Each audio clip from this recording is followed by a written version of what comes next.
Darling, tables like this are for pedigree, not for projects. The words slithered from Victoria Davenport's lips, a venomous whisper wrapped in silk. They were just loud enough to cut through the elegant hum of the Boston Athenaeum, just sharp enough to make the string quartet falter for a half beat, loud enough for the uniformed staff, polishing already gleaming silver, to freeze, their white-gloved hands hovering in mid-air.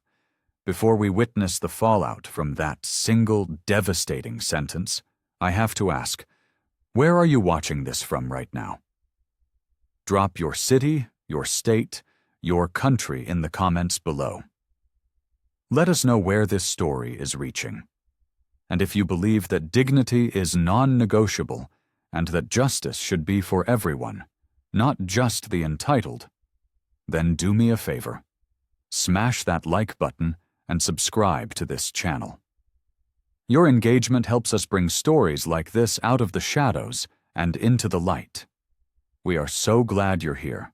Now back to the woman in the crosshairs. Her name was Serafina Cruz, and she did not flinch. She sat, a pillar of stillness, exactly where the event organizers had placed her. The seat of honor at table 1, directly beneath the grand, cascading crystal chandelier that had illuminated Boston's elite for over a century.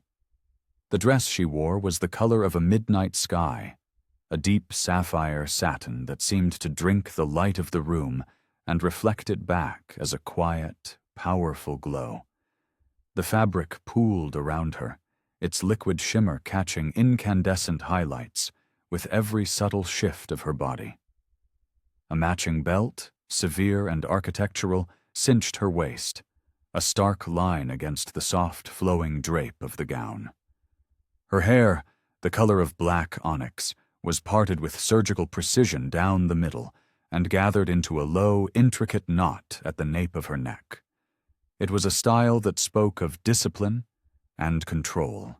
A single, heavy gold chain rested against her collarbone, a stark and simple statement. She was not moving, save for her eyes.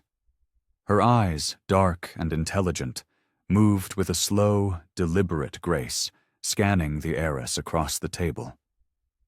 It was not a look of anger, but of assessment, as if she were a grandmaster at chess, watching her opponent make a foolish, predictable move.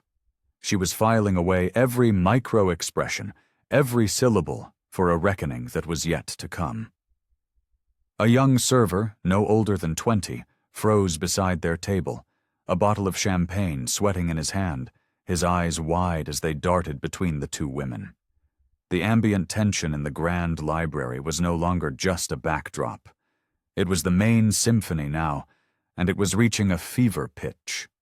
Victoria Davenport, 31, a woman constructed of heirloom diamonds and a confidence she had inherited rather than earned, leaned back in her gilded chair. She studied Serafina, not as a person, but as a clerical error, an unsightly blemish on an otherwise perfect seating chart. Her long, manicured fingers, each nail a perfect almond of pale pink, tapped a restless rhythm against the delicate stem of her champagne flute. "Could you please guide her to the general admission section?" she said to a passing floor manager, a man named Mr. Davies, whose face was already a mask of professional anxiety.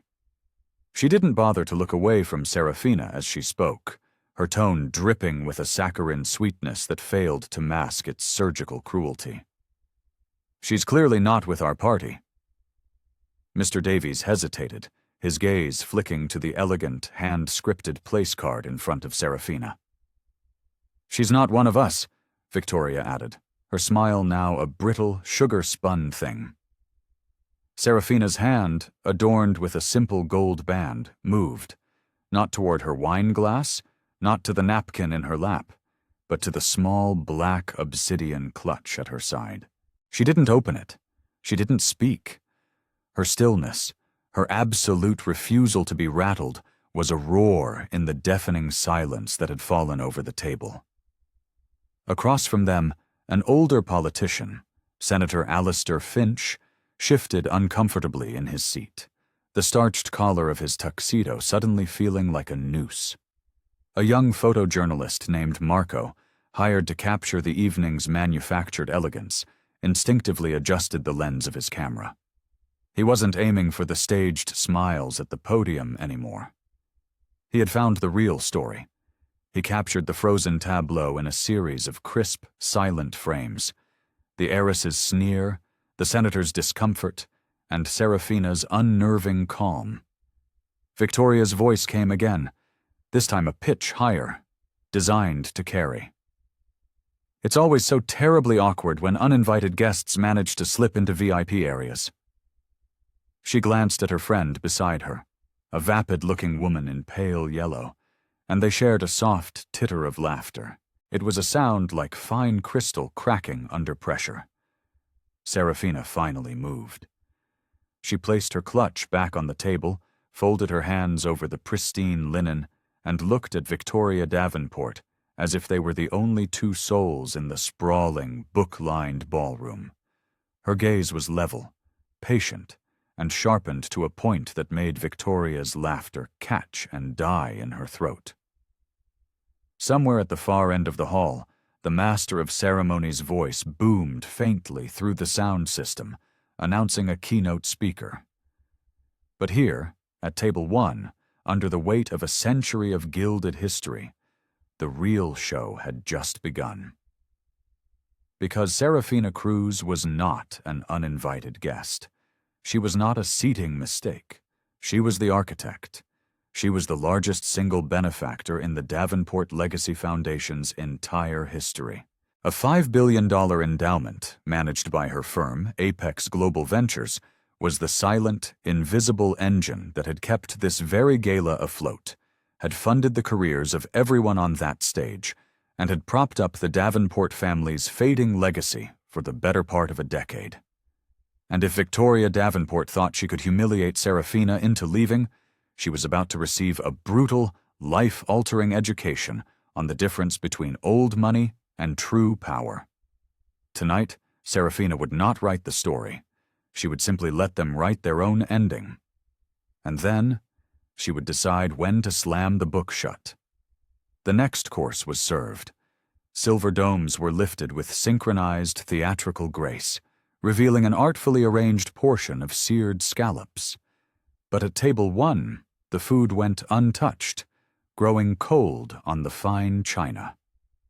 The tension was a feast in itself.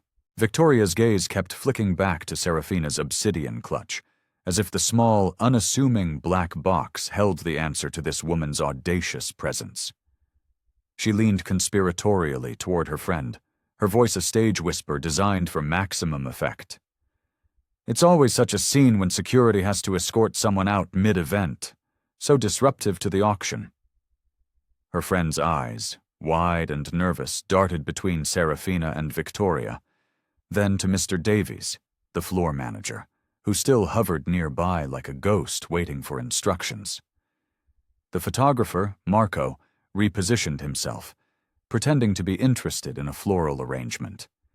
His camera strap brushed against the sapphire satin of Serafina's gown as he passed behind her, close enough to catch the faint, intoxicating scent of her perfume. It was something warm and complex, like sandalwood and night-blooming jasmine, a scent that was impossible to place, and even harder to forget. Serafina didn't turn. Across the table, Senator Finch cleared his throat, a loud, gravelly sound. Perhaps, Victoria, this is neither the time nor the place. Victoria cut him off with a flick of her wrist. On the contrary, Alistair, it's precisely the time and place. Donor seating is reserved for confirmed patrons. Her manicured hand, a predator's claw, reached forward. Without a hint of courtesy, she snatched up the small ivory place card. Serafina Cruz was printed on it, in shimmering gold script. She held it between her thumb and forefinger, dangling it for a moment as if it were a dead insect, before letting it drop onto the white linen. It landed with a soft, final thud. "She's not even on the official list," Victoria announced, her voice ringing with triumph as she directed her words at the beleaguered floor manager. The man, Mr. Davies, looked profoundly uncomfortable. "Ma'am, I would need to confirm that with the board director." "Confirm what?" Victoria's tone sharpened, losing its sugary coating and revealing the steel beneath. "That she is sitting in a seat she did not pay for? That she does not belong here?" A soft murmur began to ripple out from the surrounding tables. Guests were starting to notice the drama unfolding at the center of the room. A woman in a navy sequin gown leaned toward her date, her hand shielding her mouth. "Who on earth is she talking about?" she whispered. Marco lifted his camera again. The lens found Serafina's face. It remained a study in composure, a masterclass in patience under fire. He zoomed in, capturing the subtle, almost imperceptible tightening of her jaw. Finally, Mr. Davies, propelled by Victoria's relentless pressure, stepped forward. "Miss," he began, his voice low and apologetic, "could I possibly ask you to join me by the side entrance? We can get this all sorted out quietly." Every eye at table 1 swiveled to Serafina. The entire room seemed to be holding its breath. She smoothed the sapphire fabric at her waist with one hand, the movement slow and deliberate, catching another brilliant arc of chandelier light. Slowly, she reached for her clutch.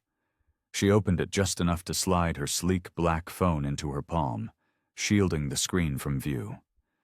2 words left her lips, spoken so quietly that only Mr. Davies and Marco, who was now standing perilously close, could hear them.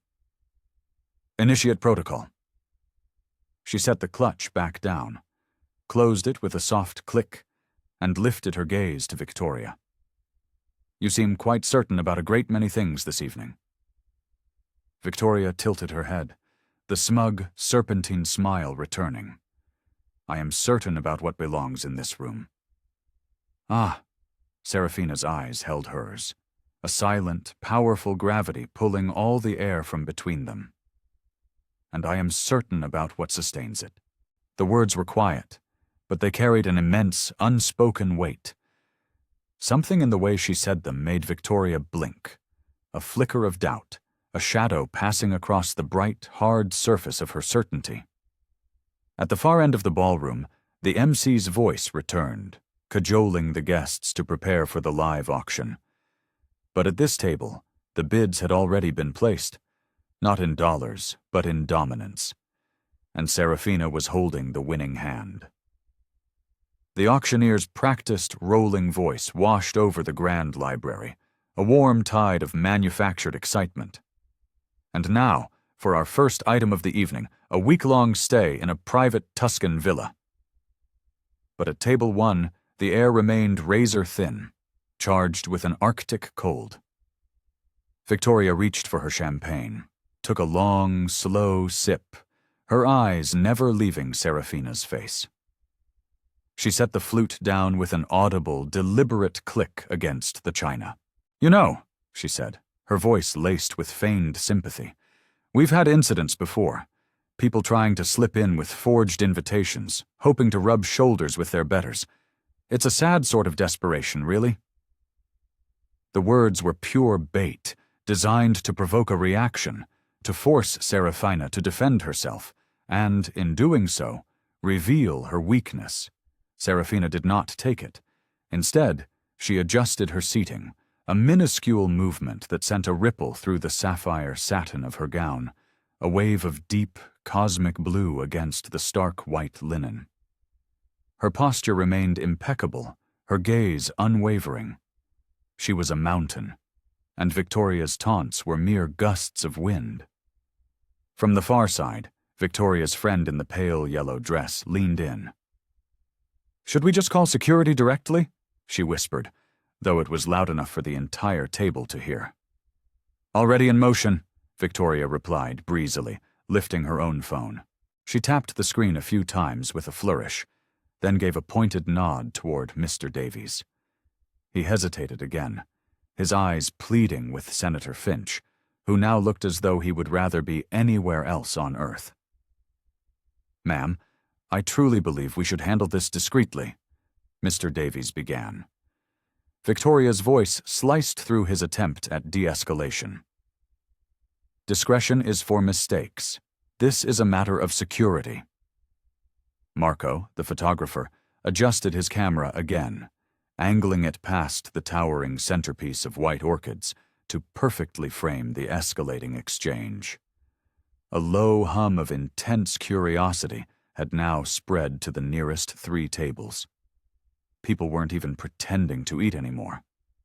Suddenly, Victoria reached forward, her fingers brushing against the obsidian clutch beside Serafina's plate. "What's in here, I wonder?"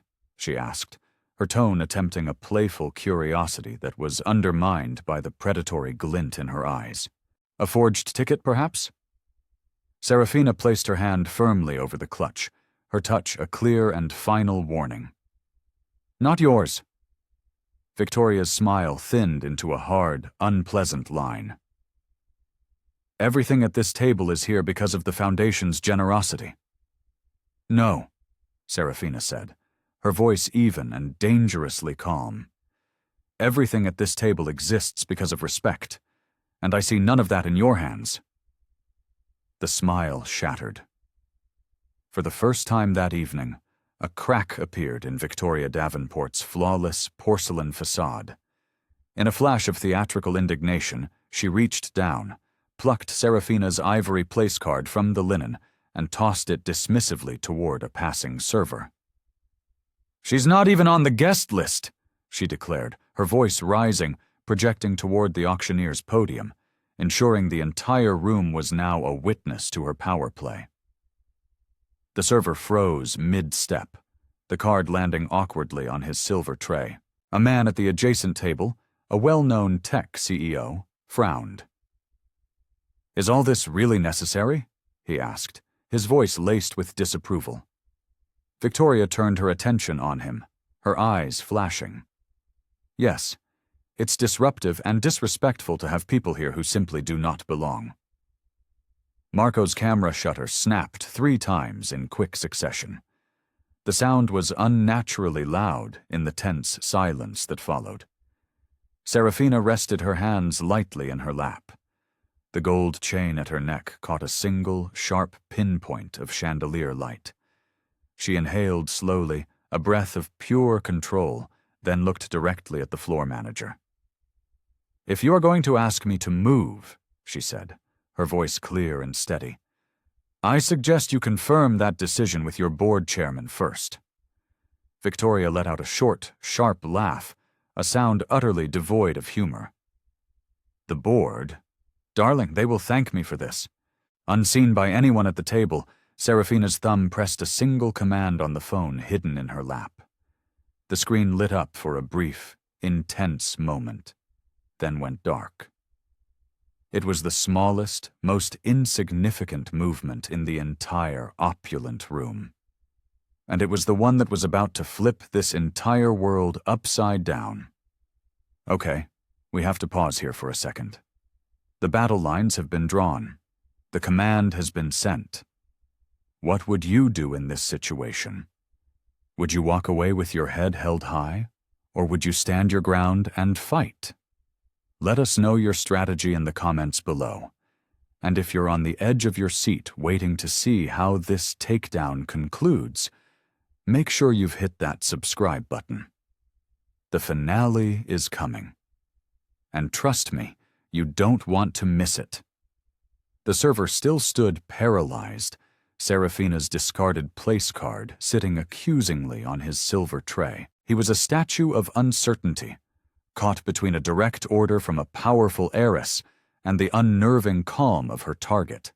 At the edge of the table, Mr. Davies shifted his weight, his eyes darting from Victoria's furious face to Serafina's placid one and back again, a frantic game of emotional tennis. Serafina's phone was now safely back in her clutch, the flap closed with slow, deliberate precision. A command had been sent. Miles away, in a sleek, glass-walled office overlooking the Charles River, her executive assistant's monitor lit up with a single, stark message: Protocol Omega. Active. The assistant, a woman named Anya who operated with the efficiency of a military strategist, didn't hesitate. She opened a secure channel and began a pre-planned sequence of events that would unravel the Davenport legacy thread by thread. Back in the Athenaeum, Serafina raised her eyes to Victoria. "You seem remarkably committed to having me removed," she said, her voice as level as a frozen lake. "But not nearly as committed to understanding why I am here in the first place." Victoria tilted her chin, a gesture of pure aristocratic disdain. "Oh, I know exactly why you're here. To be seen, to get close to power. It's the oldest story in the book." Serafina's lips curved, not into a smile, but into something far sharper, more dangerous. "Close to power?"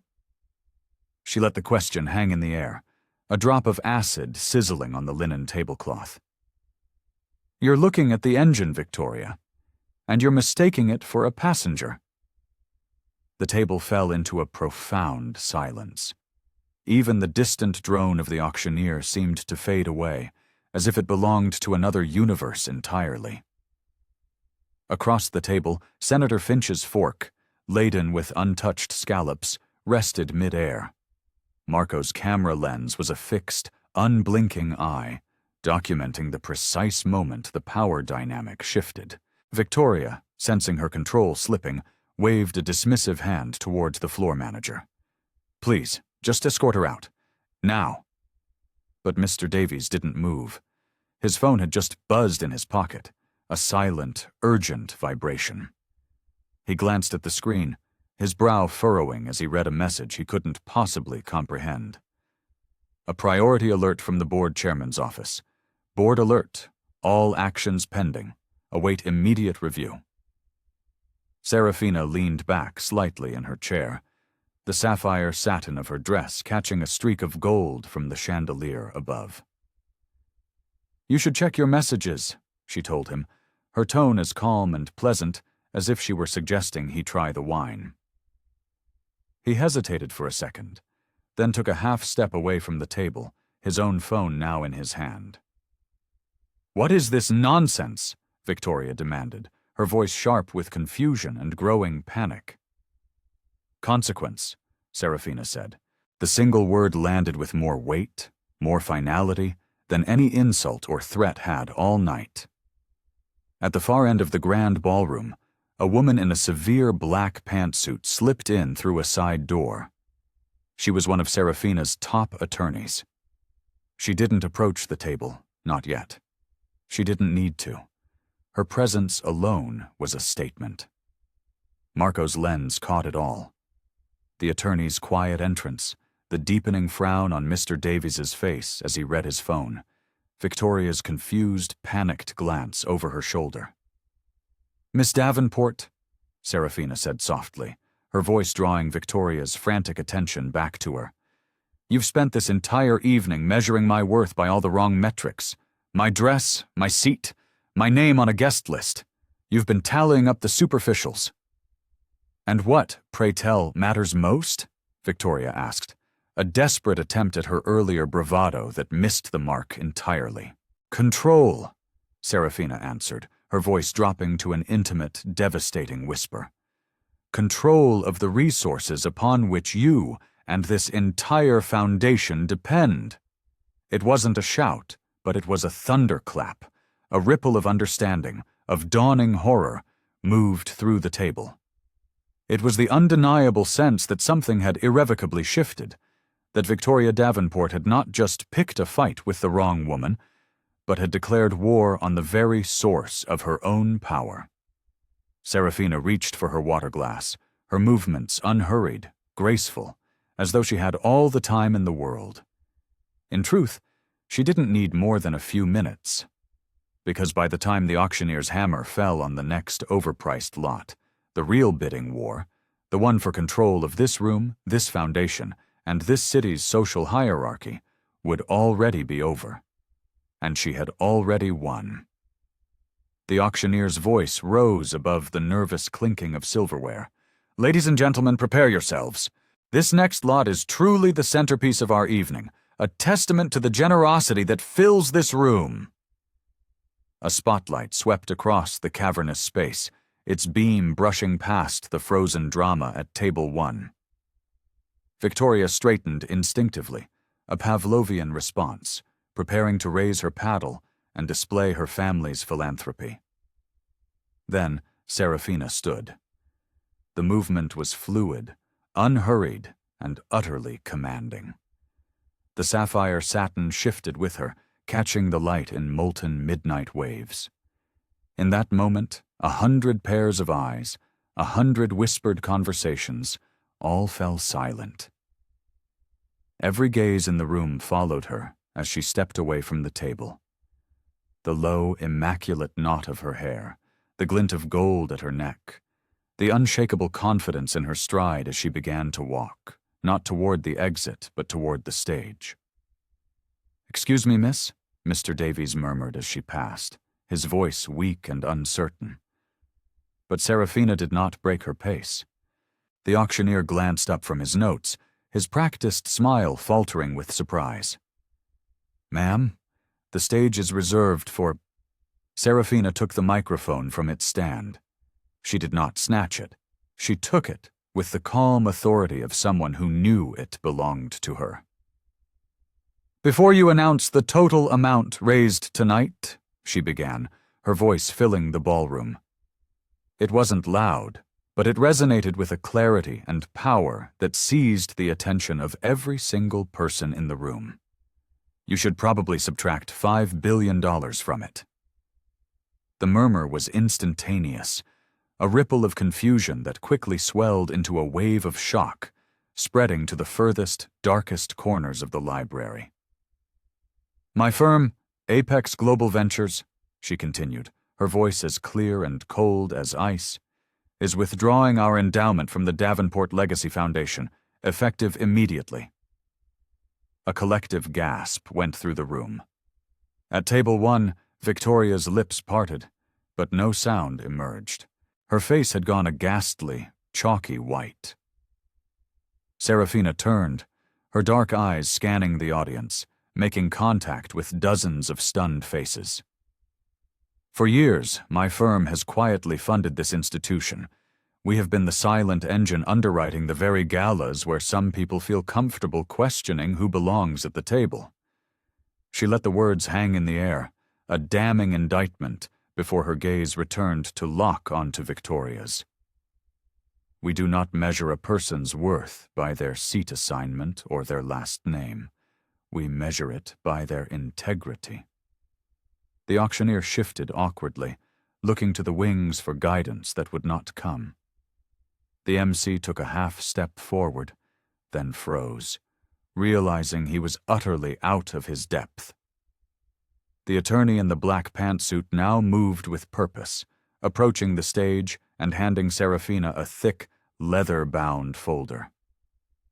"This," Serafina said, holding the folder up for all to see, "is the formal notice being delivered to the board. The funds are frozen. The contracts are terminated." The gasps deepened into frantic whispers. Phones lit up across the room, their screens glowing like tiny, panicked spotlights in the dim hall. Victoria, still standing, looked as though she might collapse.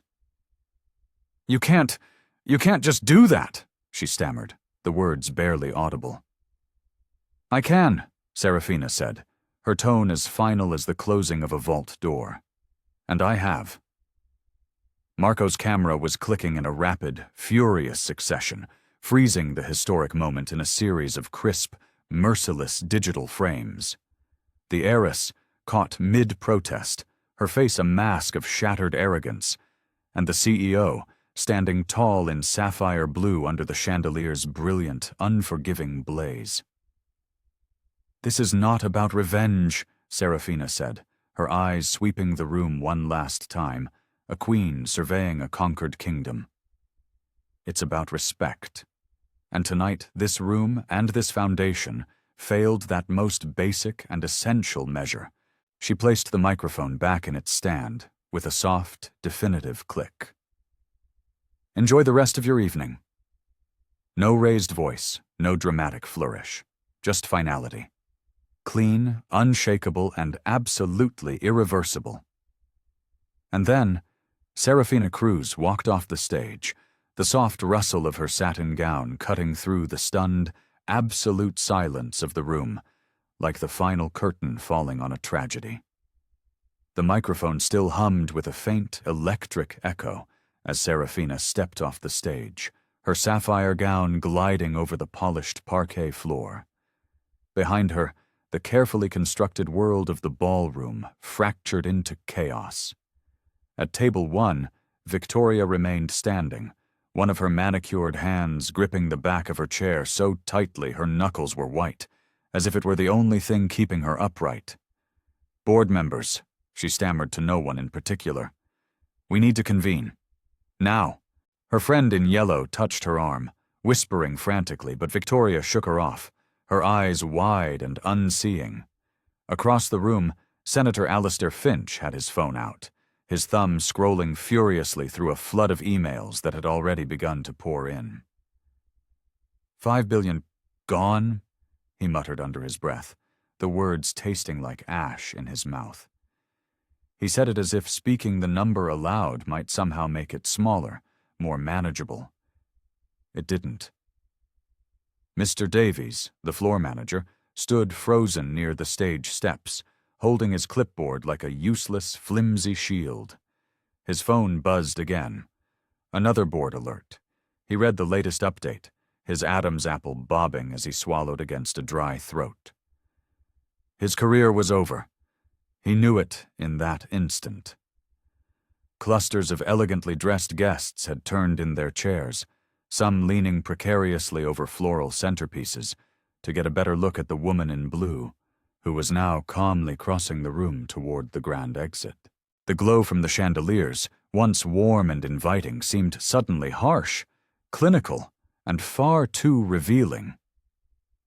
The MC was speaking urgently into his earpiece, his voice tight with panic.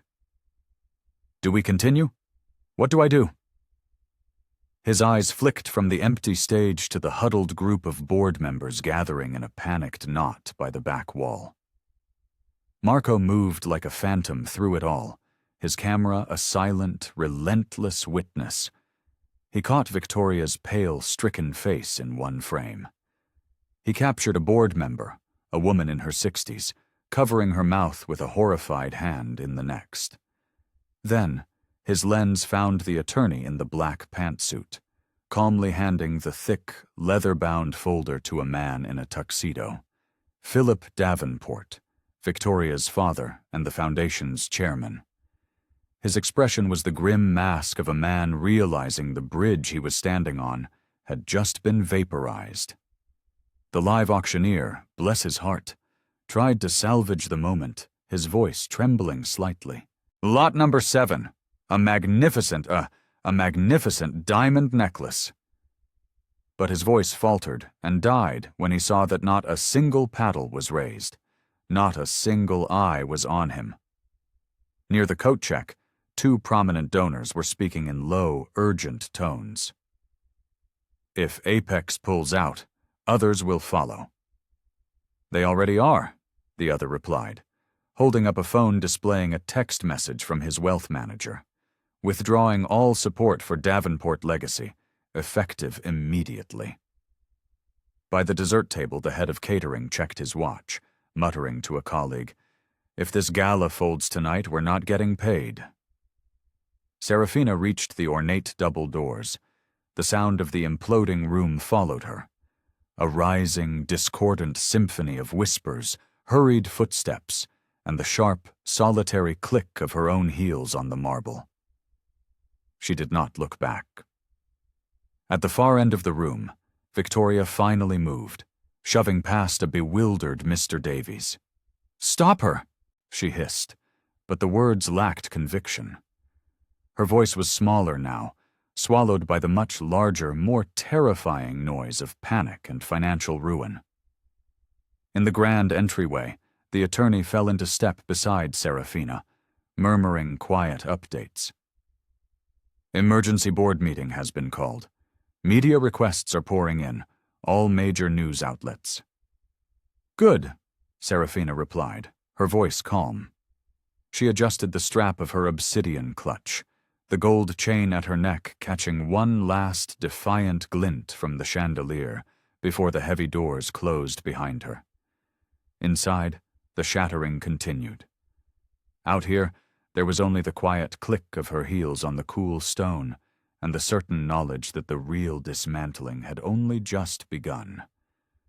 The hotel's marble lobby was an oasis of calm compared to the chaos she'd left upstairs, but it wouldn't be for long. A semicircle of reporters was already forming near the revolving doors, their phones lighting up with alerts from sources inside the gala. They had been drawn by the scent of blood in the water. Camera lights flared the moment Serafina Cruz stepped into view, the deep sapphire of her gown a vivid slash of color against the stark, white stone walls. "Miss Cruz, is it true you've withdrawn $5 billion from the Davenport Foundation?" a voice shouted. She didn't break her stride, moving to the center of the space with the unhurried grace of a monarch. Then she stopped, turning to face them fully. Her low ponytail was still immaculate. Her gold necklace caught the flash of every camera. "Yes," she said, her voice clear and simple, cutting through the clamor. "Effective as of 15 minutes ago." A forest of microphones extended toward her. "Why?" another reporter yelled. Her gaze was steady, her expression unreadable. "Because respect is not optional. And tonight, the Davenport Foundation demonstrated that it is a principle they no longer uphold." She lifted a folded document from her clutch and handed it to her attorney, Jessica, who stepped forward to read it aloud. "Formal notice," Jessica began, her voice crisp and legally precise, "of the immediate termination of the Apex Global Ventures Endowment Agreement with the Davenport Legacy Foundation. Pursuant to Section 14, Subsection 3, which stipulates a breach of the Moral and Ethical Conduct Clause, all allocated funds are to be returned in full within 30 business days." Gasps and the furious sound of typing filled the air. Serafina's voice joined in, low but carrying over the noise. "For the record, the following board members have been informed of this action: Philip Davenport, Elaine Tan, David Keene, Carolyn Mercer, and Senator Alistair Finch." With each name, the reporters leaned closer, recording every damning syllable. "This is not a negotiation," she continued, her voice hardening slightly. "It is the execution of a decision made the moment dignity was discarded in that ballroom." A reporter near the front raised his voice. "Do you expect retaliation from the board? A legal battle?" A faint, almost imperceptible smile touched Serafina's lips. "I expect them to read the contracts they signed." Behind her, Jessica closed the folder with a final, resonant snap, the sound echoing through the cavernous lobby. Another question was shouted. "Miss Cruz, do you see this as a personal dispute with Victoria Davenport?" Serafina's eyes narrowed for a fraction of a second, but her tone remained perfectly even. "This is far bigger than one person's behavior, but tonight she became the face of a systemic problem the Foundation can no longer afford to ignore." The camera shutters were relentless now, a strobe of flashing white light against the polished floor. Serafina glanced toward the glass doors, where a black, armored sedan had just pulled up to the curb. "Gentlemen, ladies, you have your statement. Good evening." And with that she walked through the revolving door, the hem of her satin gown sweeping over the marble like a final, elegant signature on a declaration of war. Inside, the reporters were already on their phones, their voices overlapping in a frantic rush to break the story. "Confirmed. $5 billion. Immediate termination. Moral conduct clause." Outside, in the crisp Boston night air, Serafina slid into the waiting car. The door closed with a heavy, satisfying thud, muting the noise, sealing the moment. The strike had landed. The fallout was just beginning. The sedan hadn't moved yet. Through the tinted glass, Serafina saw the lobby doors swing open with violent force. Victoria emerged, her heels striking the marble too fast, too loud. Her diamond-studded clutch was gripped in her hand like a lifeline.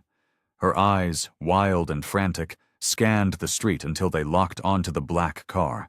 She strode forward, a woman possessed, ignoring the calls from the reporters who were now trailing her like vultures. The driver glanced in the rearview mirror toward Serafina, waiting for a cue. Serafina lifted a single hand. "Wait."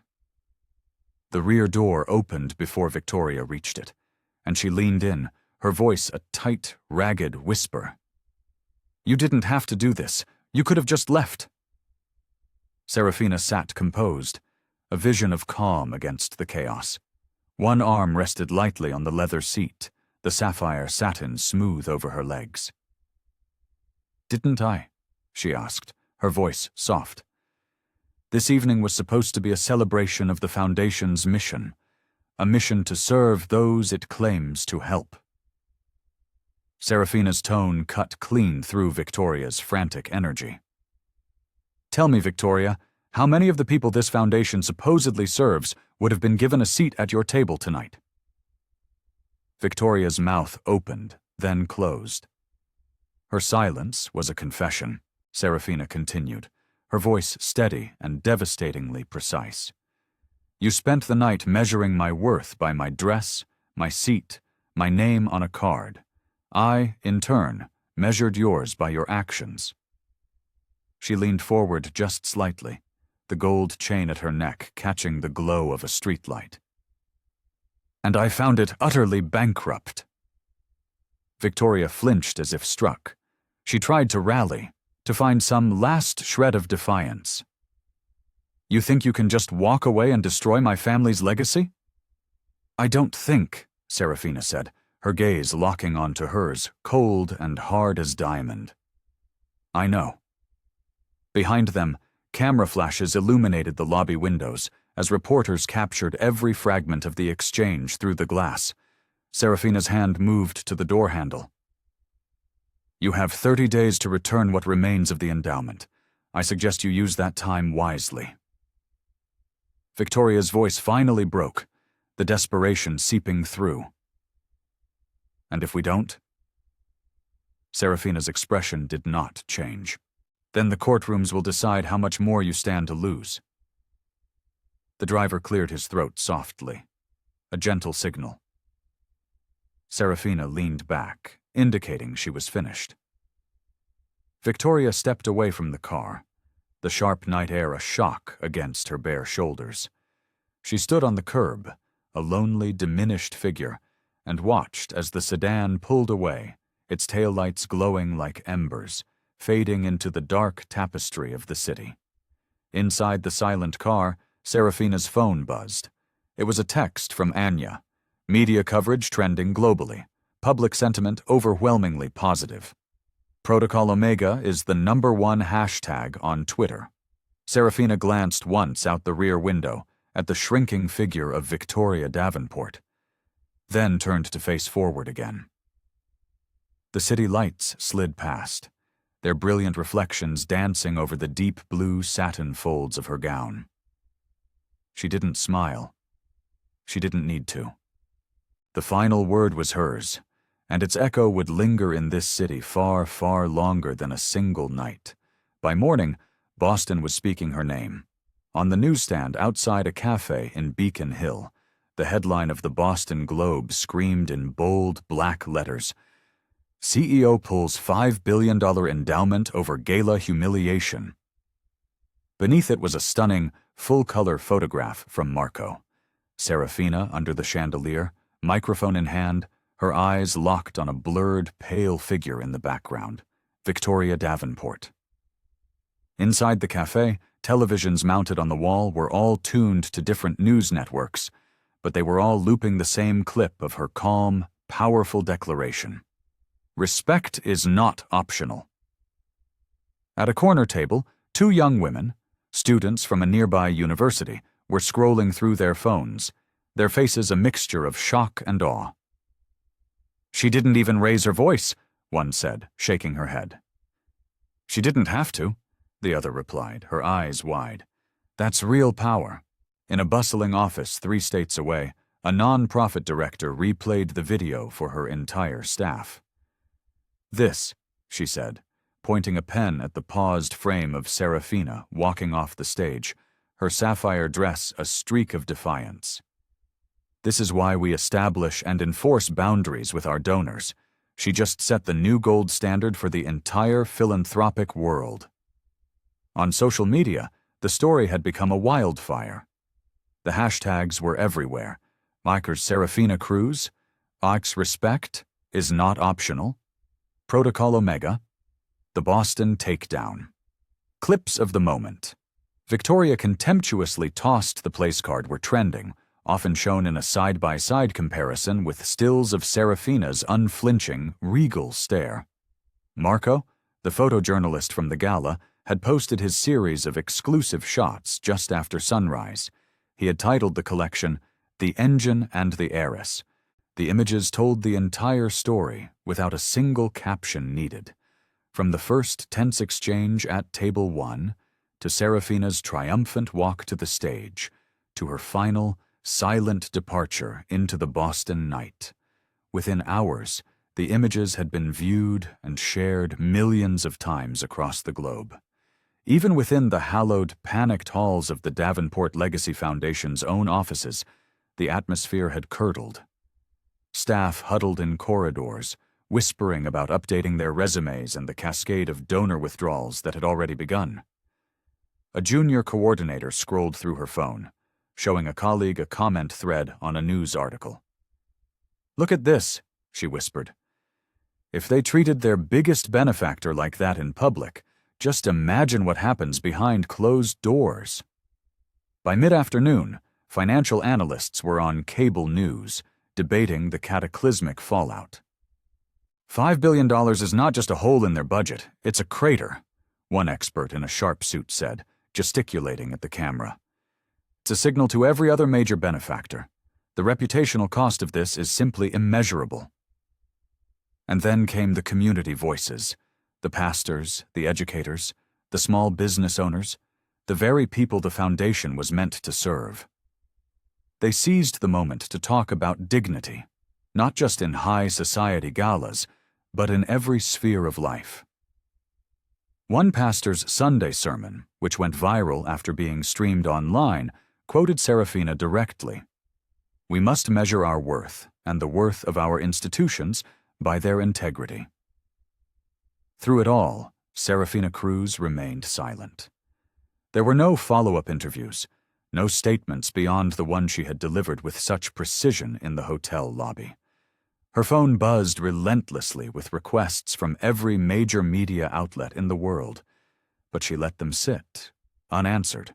In the quiet of her penthouse office that evening, she stood by the floor-to-ceiling window, the city of Boston spread out in glittering electric lines below her. On her desk lay a single newspaper, folded to Marco's photograph of her in sapphire blue under the chandelier's blaze. She traced the edge of the image with one finger, her expression thoughtful. Then, she closed the paper and set it aside. Outside, the night deepened. The echo of her actions kept moving, radiating outward far beyond the gilded ballroom, far beyond her own story. The point had been made, and it was still being heard. 6 months later, the ballroom was hers. Not the Davenport's stuffy, guilt-ridden hall of crystal and judgment, but a gloriously restored public library in a revitalized Boston neighborhood. The brick walls were warm with soft uplighting, and the polished wood floors gleamed under modern Art Deco fixtures. Where once there had been silence and stern portraits of long-dead men, now there were rows of round tables filled with laughter and conversation. At the center of it all, a new banner hung, simple and elegant. The Apex Foundation, Integrity in Action. Serafina stood on a low stage. The sapphire gown had been replaced by a tailored suit of the same rich hue, sharp and professional. Her hair was still pulled into its immaculate low knot, the gold chain still at her neck, catching the soft light. The room was filled not with the city's old money elite, but with its true architects, community leaders, groundbreaking scientists, passionate educators, young artists, and daring entrepreneurs. Many were dressed in attire that would have been summarily dismissed at the Davenport Gala's door. Here, they were the honored guests. Marco was there, camera in hand once again, but tonight his shots captured joy instead of tension. Hands clasped in partnership, ideas shared over plates of food, children in their Sunday best laughing in the aisles. Serafina stepped to the microphone. 6 months ago, she began, her voice calm and resonant, I was told that there were certain tables I did not belong at. A warm, knowing wave of applause swelled through the room, unforced and genuine. So I decided to build my own. The applause grew louder. This foundation, she continued, her voice gaining strength, will measure worth by contribution, not by last name. It will measure success by impact, not by pedigree. We will fund the ideas that matter, without first asking who sits where. She paused, her eyes sweeping the room, connecting with the faces of the people her new foundation would serve.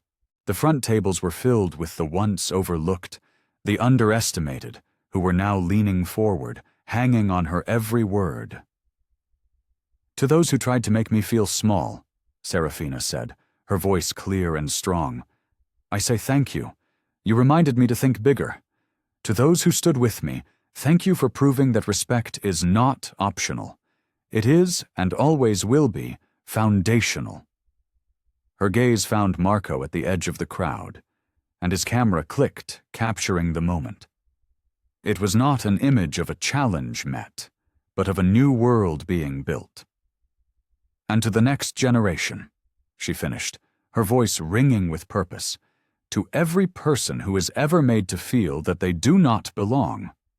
When someone tells you there is no seat for you at their table, do not waste your energy fighting for a chair.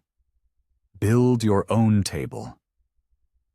And make it longer, stronger, and more welcoming than you ever thought possible. You will be amazed by who shows up to sit with you. The applause was immediate, thunderous, rising to a standing ovation that shook the old library to its foundations. In a far corner, a television crew caught the entire speech live. By morning, the clip would be everywhere, a permanent part of the public consciousness. The insult, and now the answer, side by side for all time. Serafina stepped down from the stage, moving through the crowd, shaking hands, listening to stories, her presence a source of warmth and inspiration. The music swelled, not the brittle, formal strains of a string quartet, but the full, layered, soulful warmth of a live jazz ensemble. And somewhere in the joyful noise, you could almost hear the sound of a heavy door closing forever in that old, gilded ballroom, and 1,000 new ones opening in its place. Serafina Cruz didn't just win a battle, she had started a quiet revolution. What did you take away from her incredible story? Share the biggest lesson you learned in the comments below. Thank you for being a part of this community and for watching until the very end. Remember to like and subscribe for more stories that challenge, inspire, and matter. Until next time, keep fighting for your seat at the table, or better yet, get to work building your own.